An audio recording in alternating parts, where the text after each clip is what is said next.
Bonjour à tous, aujourd'hui je vous présente une nouvelle affaire, l'arrêt Clément Bayard. Je vous expose donc les faits. L'affaire Clément Bayard est une décision importante en droit civil français qui concerne les troubles de voisinage et d'abus de droit. Clément Bayard, un constructeur de dirigeables, effectuait des tests aériens sur son terrain à Montmelon-le-Grand.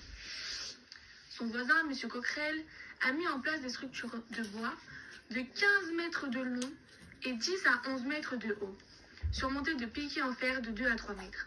Ces constructions gênaient directement les activités de Bayard, menaçant la sécurité de ses tests aériens, et semblaient ne servir qu'à nuire à ses activités.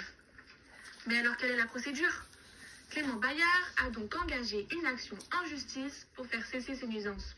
Et oui, la Cour d'appel d'Amiens a jugé le 12 novembre 1913 que M. Coquerel avait abusé de son droit de propriété. En effet, l'article 544 du Code civil stipule que la propriété est le droit de jouir et disposer des choses de la manière la plus absolue, pourvu qu'on n'en fasse pas un usage prohibé par les lois ou les règlements. Ici, la Cour a considéré que M. Coquerel exerçait son droit de propriété de manière malveillante et sans justification, dans le seul but de nuire à son voisin. La Cour a donc condamné M. Coquerel à payer des dommages et intérêts à M. Bayard et à retirer les piquets en fer de ses constructions. Car oui, d'après l'article 1240 du Code civil, tout fait quelconque de l'homme qui cause à autrui un dommage oblige celui par la faute duquel il est arrivé à le réparer. Mais M. Coquerel a fait appel de cette décision et se pourvoit en cassation, contestant l'idée que son comportement constitue un abus de droit. Mais alors, quel est le problème juridique ? La question posée à la Cour de cassation était la suivante. L'exercice du droit de propriété peut-il constituer un abus de droit lorsqu'il est exercé dans le seul but de nuire à autrui sans justification légitime ?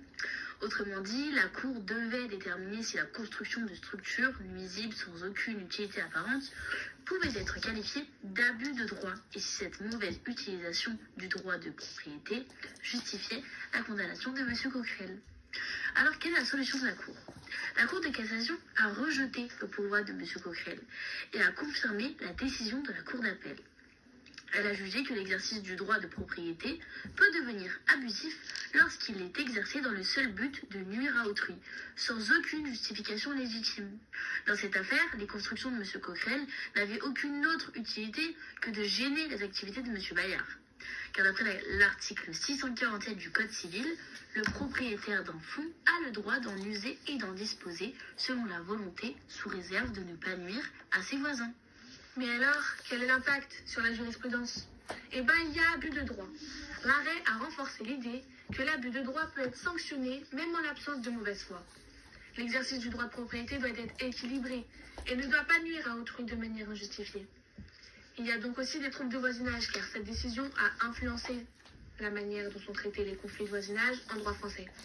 En établissant d'un simple désir de nuire à son voisin peut justifier une intervention judiciaire. Pour conclure, l'affaire Clément Bayard est un exemple clé de la manière dont le droit de propriété peut être restreint lorsqu'il est exercé de manière abusive. Elle a permis de clarifier la notion d'abus de droit et a eu un impact majeur sur la jurisprudence en matière de troubles de voisinage et de responsabilité civile.